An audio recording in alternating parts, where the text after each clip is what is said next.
Hello students, आज हम बात करेंगे नर्सिंग एथिक्स के बारे में। लेसन प्लान हम डिस्कस करेंगे नर्सिंग एथिक्स पर। नर्सिंग एथिक्स क्या होता है, कैसे उसको मैनेज करते हैं, how to manage the nursing ethics in a lesson plan and how to teach any type of lesson plan, how to teach, how to plan, how to write. These all things we will discuss today in this lecture. So please don't skip video and you can see this lecture, and you can make other topics also on the basis of this lesson plan. You can make other topics also, and you don't skip this video because the all components is completed in this lesson plan through the video. So let's start this video.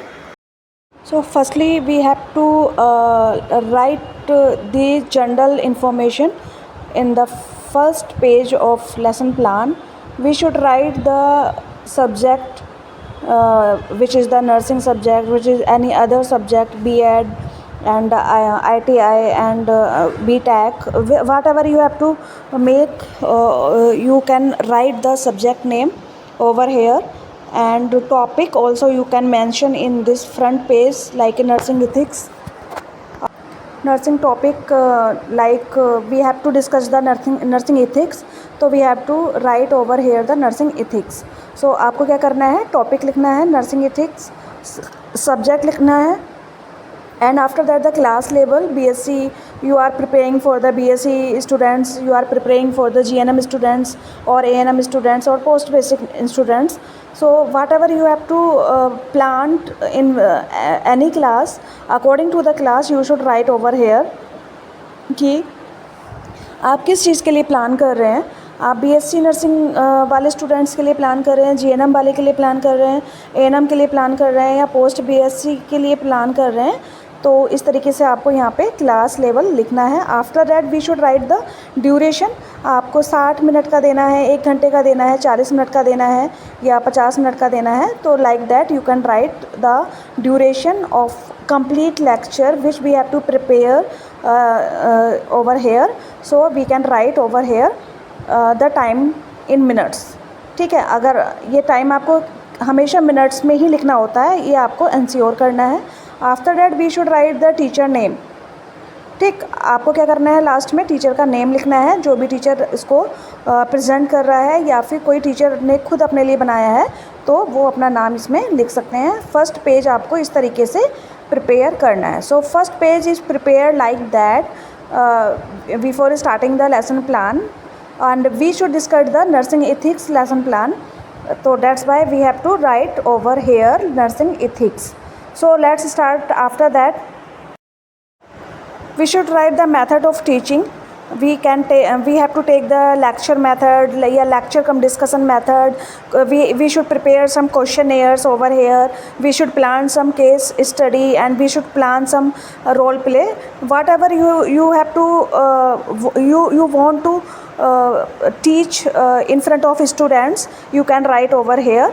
आपको जो भी method use करना है, lecture method use करना है, lecture कम discussion method use करना है, या कोई आंसर शीट दे के आपको प्री टेस्ट पोस्ट टेस्ट तरीके से प्लान करना है, या केस स्टडी बनने के लिए देना है, इसके बाद आपको रोल प्ले के थ्रू उसको समझाना है स्टूडेंट्स को, तो आप यहाँ पे मेथड ऑफ टीचिंग लिख सकते हैं.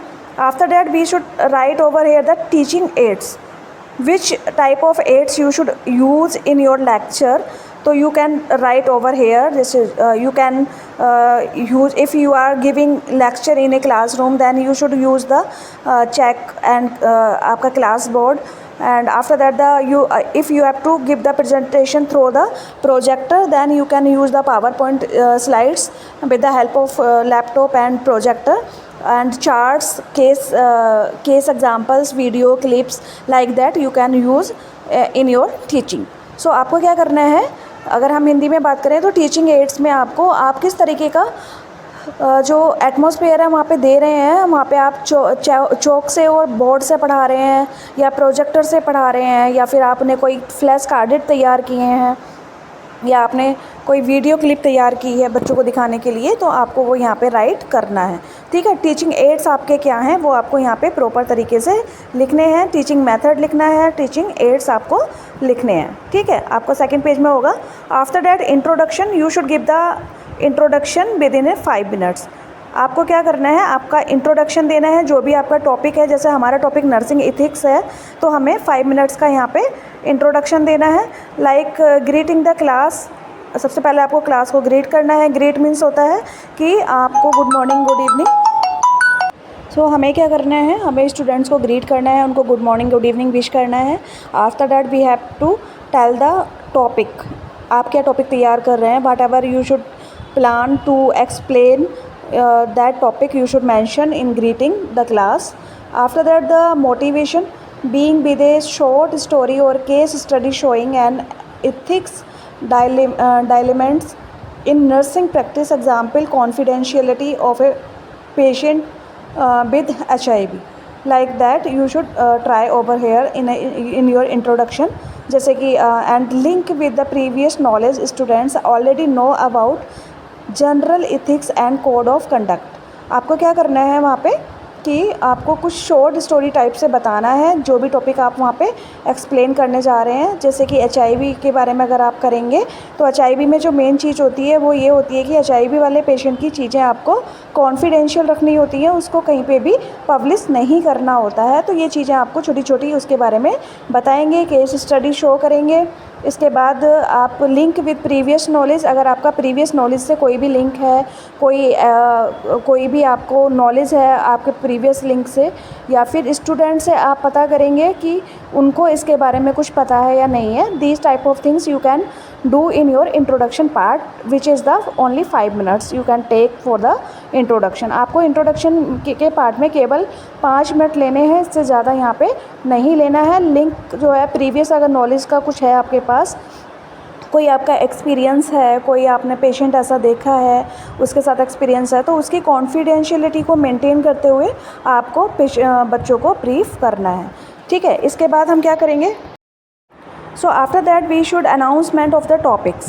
So today we will study nursing ethics in ideals and its principles, importance and application in the nursing practice.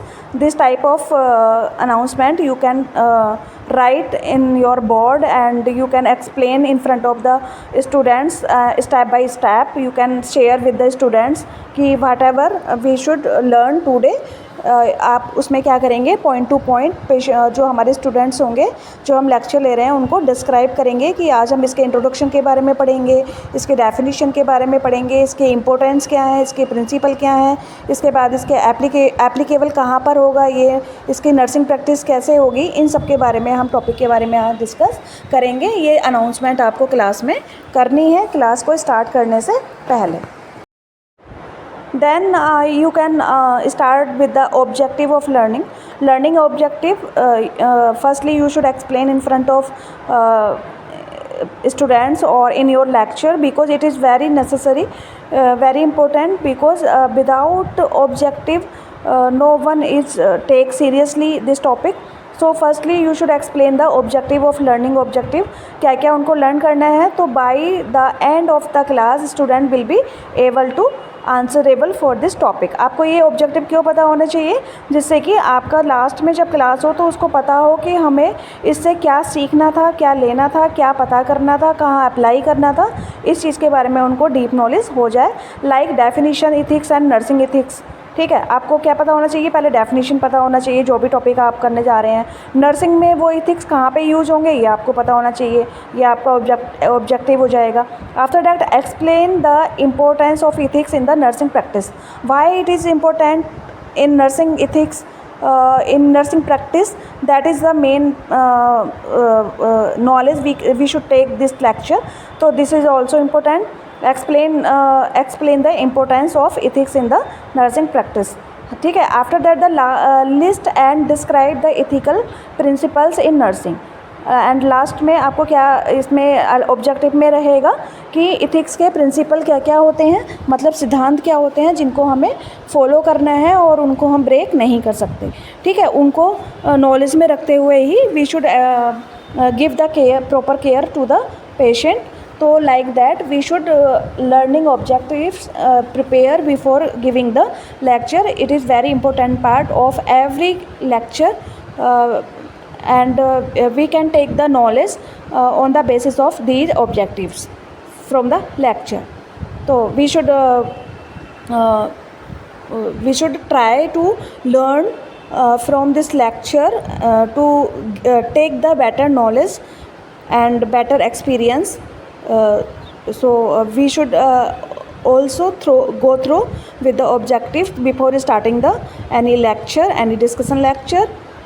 We can take this objectives and we can read, we can observe this objective, जिसकी वजह से हम क्या करेंगे, पूरे lecture में अच्छे से उसको ऑब्जर्व करेंगे और इन चीज़ों पे ज़्यादा फोकस करेंगे. ठीक. After that learning objectives you can we already discussed. And your 4 objective is understand code of ethics for the nurses, ICNN, Indian Nursing Counseling. Why it is necessary? We can observe understand code of ethics. What is the code of ethics? Why it is considered in INC, Indian Nursing Counseling? Why Indian Nursing Counseling is considered of these objectives? We should learn. After that, the apply ethics principle in clinical decision making. This is also applying in for taking any decisions which is related to the clinical practice. This is also helping to us to applying many things, many practices in our clinical area, in our hospital area. It will be helpful to us. And after that, the demonstrate professional behavior according to nurse ethics.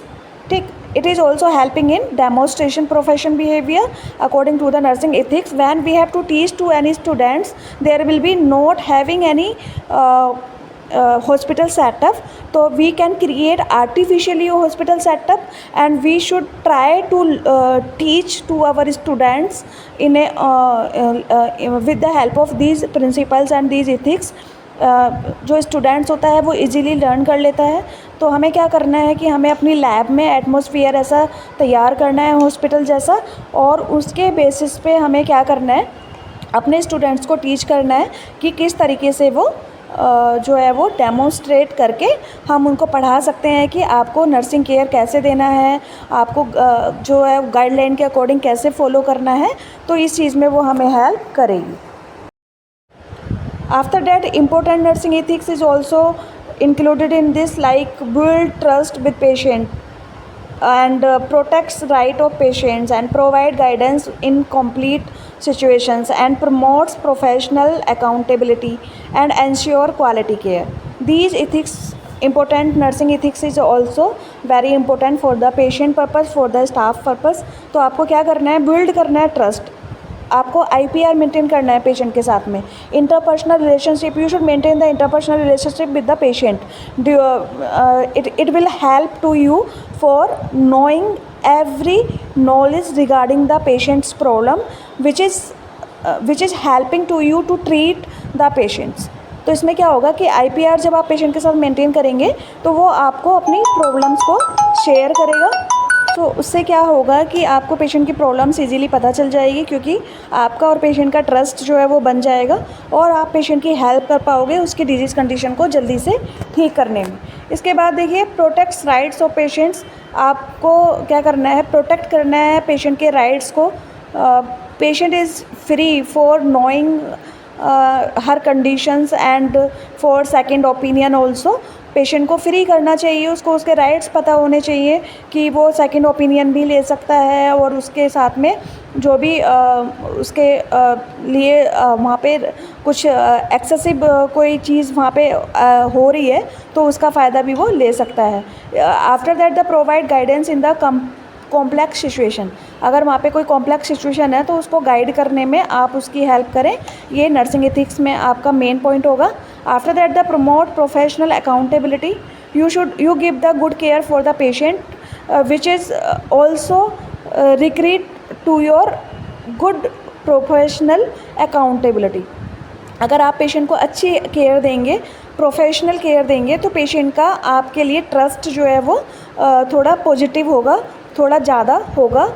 Patient को trust होगा कि आप उसके लिए concern हैं और आपके treatment से उसका जो बीमारी है वो जल्दी से ठीक हो जाएगी। इसलिए आपको प्रमोट प्रोफेशनल अकाउंटेबिलिटी पे भी फोकस करना है। After that ensure quality and care, this is very necessary, very important point. You should give the quality care to the patient for prevent their disease conditions. This is also one type of nursing ethics which is very important point in your ethics, in your nursing ethics. After that we should move the next point. Now the teaching action 40 minutes. You should take the 40 minutes for the content of all teaching action, like definition and all points will be covered within 40 minutes. Like definitions, ethics a branch of philosophy dealing with right and wrong conduct. Ethics क्या है? This is a philosophy which is dealing with the right and wrong conduct, that is the ethics. And nursing ethics is principle governing the behavior of nurse in relation to patients, families, colleagues and society. This is the nursing ethics. What type of relation you should maintain with your colleagues, with your patient, with your families and with your society. That is the main focus the patient will be do with you, which is showing your quality, which is showing your seriousness, which is showing your ethics, which is showing your principle and your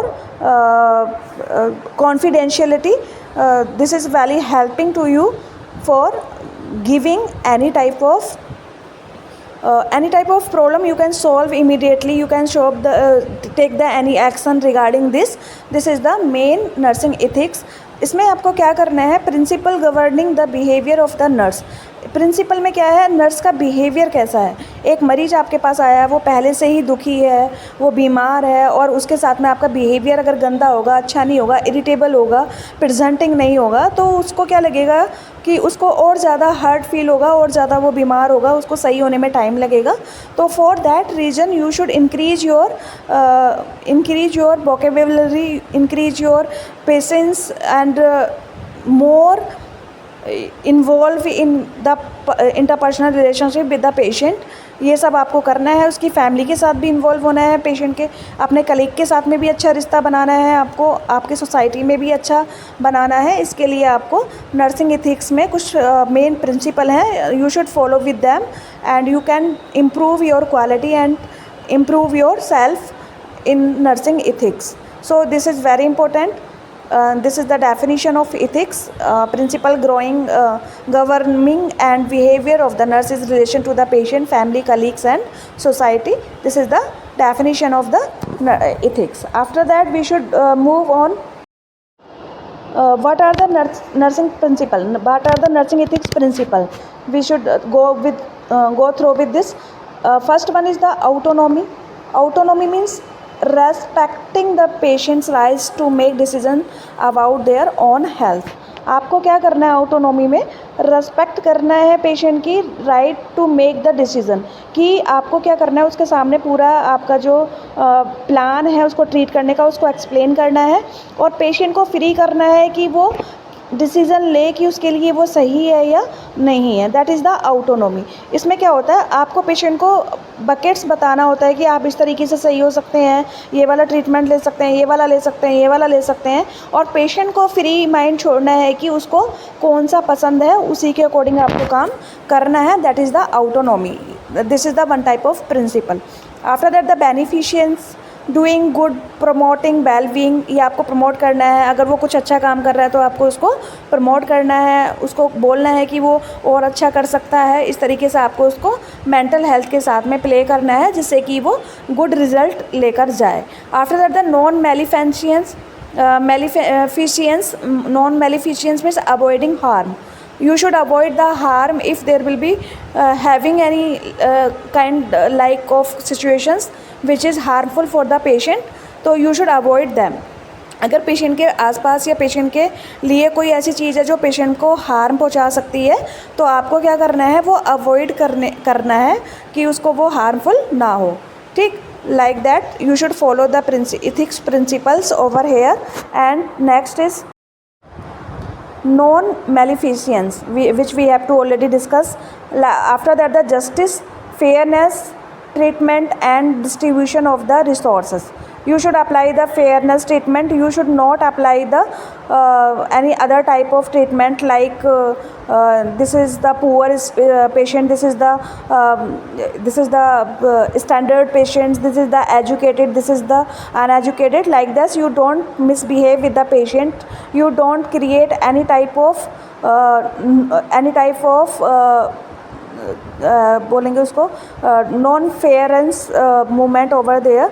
आपको कोई भी वहाँ पे differentiate नहीं करना है patient के बीच में. सबको सेम टाइप का ट्रीटमेंट देना है. सेम टाइप का जो है आपका पोस्चर होना चाहिए पेशेंट के साथ में. ऐसा ना हो कोई गरीब है कोई अमीर है तो उसके लिए आपके जो केयर है वो चेंज हो जाएगी. अमीर को आप अच्छी चीज़ दोगे, गरीब को अच्छी चीज़ नहीं दोगे. अमीर से अच्छा बोलोगे, गरीब से अच्छा नहीं बोलोगे. इस तरीके का बिहेवियर वहाँ पे नहीं होना चाहिए. After that, the veracity is also helping to your improving the patient and your this is also one type of principle like telling the truth. आपको क्या करना है, पेशेंट को ट्रूथ बताना है जिससे कि वो मेंटली तरीके से प्रिपेयर रहे अगर उसके साथ कुछ भी गलत होता है तब भी. After that the fidelity. ठीक, fidelity means keeping promises and commitment. आपको क्या करना है, कमिटमेंट करना है, प्रोमिसेस करना है पेशेंट के साथ में कि वो उसको ठीक कर देगा, अच्छा कर देगा, अच्छी उसको सर्विस देनी है. आपको ये फाइडेलिटी भी बना के रखनी है. After that the confidentiality. This is very important part. This is one type of ethic principle in our nursing. So protecting patient's private information. अगर पेशेंट ने आपके साथ में कोई भी प्राइवेट इन्फॉर्मेशन अपनी शेयर की है तो आपको वो पब्लिश नहीं करनी है, पब्लिक ही नहीं करनी है. किसी भी अदर कलीग को या अदर किसी भी पर्सन को या अदर किसी भी पेशेंट को उसकी प्रॉब्लम शेयर नहीं करनी है. इस तरीके का बिहेवियर आपको रखना है और ये हमारा एक टाइप का नर्सिंग का एथिक्स होता है. ठीक, after that now we should talk about the code of ethics in nursing. What are the code? According to the INC, Indian Counseling of Nurses, there will be having some code. We should follow these code also in nursing ethics like nurses and pupils, nurses and practice, nurses and the profession, nurses and co-workers. So these type of codes you should apply. You should know about the code of ethics. ठीक है, ये कुछ code हैं जो INC ने दिए हैं, ये आपको पता होना चाहिए. नर्सेज एंड प्यूपिल्स का क्या रिलेशन होता है, नर्सेज एंड प्रैक्टिस अच्छी होनी चाहिए, नर्सेज एंड द प्रोफेशन जो है उसका बिलिंग होना चाहिए, एंड नर्सेज एंड कोवर्कर्स जिसके साथ में वो काम कर रहे हैं उनके साथ में उसका बिहेवियर अच्छा होना चाहिए. These are the nursing ethics code. After that we should move the next point. So according to INC, Indian Nursing Counseling, some code is also we should read over here like respect human rights and dignity and the values. We should know knowing every patient's respect human rights and dignity and values. We know, and we should try to treatment of the our level best to maintaining all these things and maintain confidentiality. We should already discuss this point. Provide care without discriminations. You don't discriminate to the patients, between two patients, between any patients. आपको discriminations नहीं करना है कि किसी को अच्छी care देनी है जान पहचान का है तो किसी को अच्छी केयर नहीं देनी है जान पहचान का नहीं है तो इस टाइप का behaviour is not acceptable. And be honest and accountable. आपको सच्चा पता होना चाहिए, आपको होनेस्टी होना चाहिए और ऑल टाइम प्रेजेंट होना चाहिए. Collaborate with health care teams. If there will be having any problem, the patient will suffer with something, you should collaborate with your health team and take the action against that patient. आपको क्या करना है, अगर आपको लग रहा है कि पेशेंट को जो है किसी अलग तरीके की केयर की ज़रूरत है तो आपको अपने हेल्थ की टीम के साथ में पहले वो डिस्कस करना है, उसके बाद में पेशेंट के साथ में उसको कोलैबोरेट करना है. ठीक है, आफ्टर दैट देखिए application in nursing practice which is very important part in your our lesson plan. So case 1, patient refuse treatment, apply autonomy. If there will be refuse the treatment of medicines by the any patients, then give the autonomy ideas for that patient. आपको क्या करना है, उसके सामने उसके synonyms रखने हैं, अलग अलग तरीके के ट्रीटमेंट रखने हैं और पेशेंट को बोलना है उनको चूज़ करने के लिए कि किस तरीके से वो इलाज कराना चाह रहा है। And second thing is administrating correct dose apply non maleficence and beneficence. ठीक, आपको क्या करना है, करेक्ट डोज अप्लाई करनी है। अप्लाई मतलब करेक्ट डोज पेशेंट को देनी है जो डॉक्टर ने एप्लीकेबल किया है, जो डॉक्टर ने अपने नोट्स में लिखा है, अप्लाई करना है और कम से कम दवाइयाँ यूज़ करके अगर आप पेशेंट को सही कर सकते हैं तो वो आपको फॉलो करना है। And third one is the maintaining HIV patient confidentiality. अगर आपका पेशेंट HIV का है या किसी भी प्रकार की STD डिजीज़ का है जो आपके सेक्सुअल कॉन्टैक्ट होने से फैलती है या किसी पेशेंट के आपस एक दूसरे से फैलती है, तो उस चीज़ को आपको पेशेंट का कॉन्फिडेंशियल रखना है, उसको पब्लिश नहीं करना है, क्योंकि आपको अच्छे से पता है कि अगर वो किसी आसपास के बंदे को पता चलेगा या किसी को भी पता चलेगा तो उनका बिहेवियर उस पेशेंट के साथ में ऑटोमेटिकली चेंज हो जाएगा। इसलिए पेशेंट की डिजीज़ कंडीशन को आपको कॉन्फिडेंशियल रखना है अगर वो पेशेंट HIV का है तो। After that, there will be having some challenges in nursing ethics. You should also knowing about that. Challenges क्या क्या होते हैं? Resource storage, that is the big changes. You don't have the resources for your shortage, and end of the life decisions and informed consent issues and conflict between patients' wishes and family wishes. These are the challenges. ठीक है भाई, आपके पास resource नहीं है, storage नहीं है end of life decision नहीं ले सकते हैं आप। नर्सेस के बाद जो है इतना जो है वो नहीं होता है right. And inform concern issues, आपको इन्फॉर्म करना है पेशेंट की किसी क्रिटिकल कंडीशन के बारे में और उसको ट्रीटमेंट करने से पहले कंसर्ट लेना है, मतलब पेशेंट का आपको परमिशन लेना है, तो उसके लिए आपको प्रॉब्लम होती है। ये एक बहुत बड़ा चैलेंज है क्योंकि आप किसी को बोलेंगे आप HIV हैं, आप मर सकते हैं, आप ट्रीटमेंट के दौरान मर सकते हैं, तो ये हमारी जिम्मेदारी नहीं होगी, इसके लिए आपको साइन करना होगा। तो इस चीज़ के लिए पेशेंट जो है वो एग्री नहीं करते हैं। तो these are the big challenge for the nursing ethics and for the nurses. And conflict between patient wishes and family wishes. ठीक, ये है कि आप पेशेंट के फैमिली जो है वो प्रेयर कर रहे हैं और फैमिली विशेज़ सारी जो है वो पेशेंट के साथ में है, तो ये कॉन्फ्लिक्ट हो जाता है एक तरीके का और ये बाधा उत्पन्न कर देता है नर्सिंग चैलेंजेस में।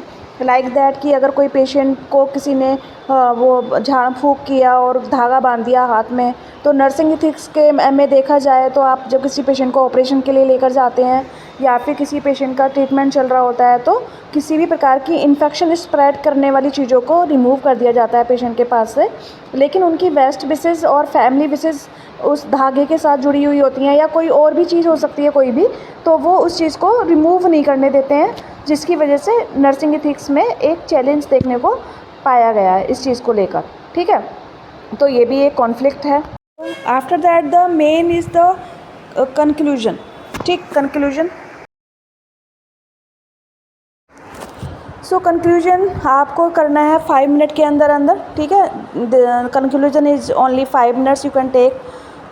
like the recap of the main points, definition, importance, principle, code, applications. So what are the main points in the lesson plan? You should also explain in your recap. आपको क्या करना है, बाद में summarise करना है short में, तो उस चीज़ के लिए आपके मेन पॉइंट्स क्या थे उनको आप कवर इसमें कर सकते हैं। And reinforce that nursing ethics is the backbone of professional nursing practice. This is very important point. Though all our nursing ethics and nursing principles are the main bone होते हैं, backbone होते हैं nurses के लिए, जो help करते हैं. It will help to you for treating, for giving care to the any type of patients. You should manage with these principles and you take the help from them for more effectively to treat any patients with any disease conditions. ये आपको helping करते हैं, किसी भी type की आपकी disease condition है, problem है, उस चीज़ को कैसे ओवरकम कर सकते हैं, किस हद तक हम कर सकते हैं। तो ये नर्सिंग एथिक्स जो होते हैं ये इसमें हेल्प कर सकते हैं कि आप किस हद तक उसको केयर दे सकते हैं, आपकी लिमिट क्या है। तो the nursing ethics also decide the limits of nursing students, कि आपको कितना करना है nursing staff. After that the quit ethics is knowing the difference between what you have to write and do and what is right to do. This is also very important point in nursing ethics कि जो quite होता है, ethics होता है, वो एक आपको knowledge देता है कि आपके लिए आप क्या सही है और क्या गलत है, उसमें डिफ्रेंशिएट करने के लिए आपको एक प्रिंसिपल उसने सेट किए हुए हैं which all principles are helping to you to maintain the quality and maintain the care and maintain the confidentiality of the patient over here. That is the main principles and objectives. You should follow these principles and give the care to the patients in a hierarchy way. So these are the very important points over here. After that, the evaluation is the last and not least point is over here, which is very important for any lesson plan. So evaluation, ask a few questions in evaluations from the student side and take the answer to check or to evaluate your teaching quality. If they are answerable, if the students are answerable, then how much effective that lecture you can observe. You can decide कि which type of teaching we should apply for that patients, which type of communication is more effective for these patients, how much things the students will be observing and learning from our lecture, our lesson plan. These things we can evaluate by the evaluations question in these conditions, like definition, meaning ethics and meaning of ethics and name for ethical principles in nursing. What is the meaning confidentiality in the nursing practice? Give one example of autonomy in patient care and write any 2 codes of ethics for the nurses. These type of questions you can ask from the patient side, from the student side, and you can observe how much effective whatever you should deliver the lecture, you should deliver the lesson plan in front of the class, and class will be answerable or not, class will be understood or not. You can evaluate with the helping of these questions. आप ये question पूछ के जो आपके candidates होते हैं, जो आपके स्टूडेंट्स होते हैं, उनसे ये इवैल्यूएट कर सकते हैं कि अगर वो आंसर कर रहे हैं तो आपका लेक्चर इफ़ेक्टिव था, जो स्टूडेंट्स हैं उनको समझ में आया या नहीं आया, आया तो कितना आया. ये सारा इवैल्यूएशन आप इन क्वेश्चंस के थ्रू पेशेंट से या स्टूडेंट से इजीली कर सकते हैं.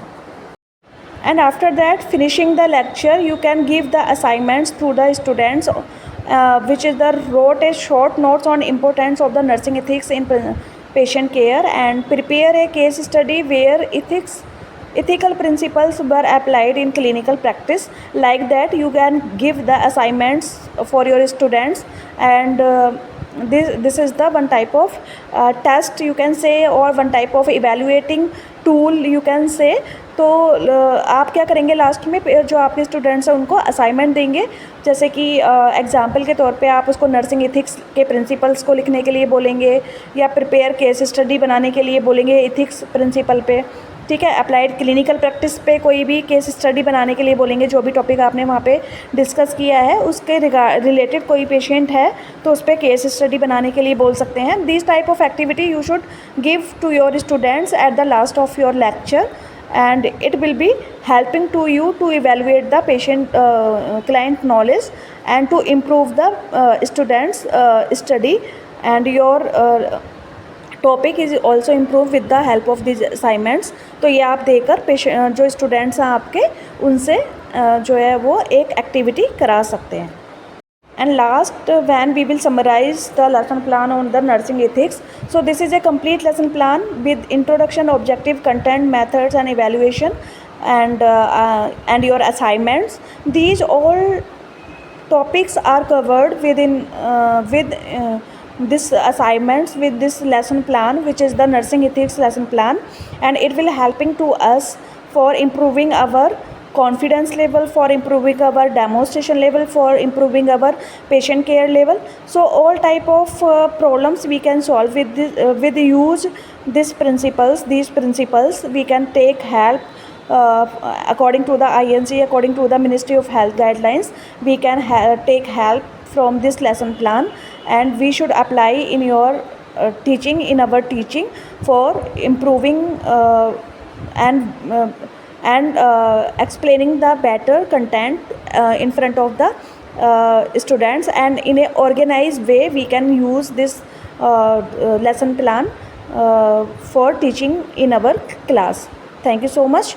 तो ये जो पूरा लेक्चर है, पूरा जो ये लेसन प्लान है, इस तरीके से हम इसको प्लान कर सकते हैं और अप्लाई कर सकते हैं अपने स्टूडेंट्स के ऊपर, और उनको बेटर एक एजुकेशन दे सकते हैं, वो भी एक ऑर्गेनाइज फॉर्म में, जो कि बच्चों को हेल्प करेगी चीज़ों को समझने में और कंडीशन को कंट्रोल करने में और उनको अप्लाई करने में हेल्प करेगी। तो आपको ये लेक्चर कैसा लगा, please comment me and like me. If you need any other topic, lesson plan, any lecture, any clarification in Hindi or English, then you can share with me. You can give me the आप मुझे को message करिए, आप मुझे inform करिए, comment करिए। मैं आपके जो भी प्रॉब्लम होगा उसको ट्राई करूँगी सॉल्व करने के लिए, आपको ईजी लैंग्वेज में एक्सप्लेन कर सकूँ, आपको समझा सकूँ, इसके लिए ट्राई करूँगी। Thank you so much.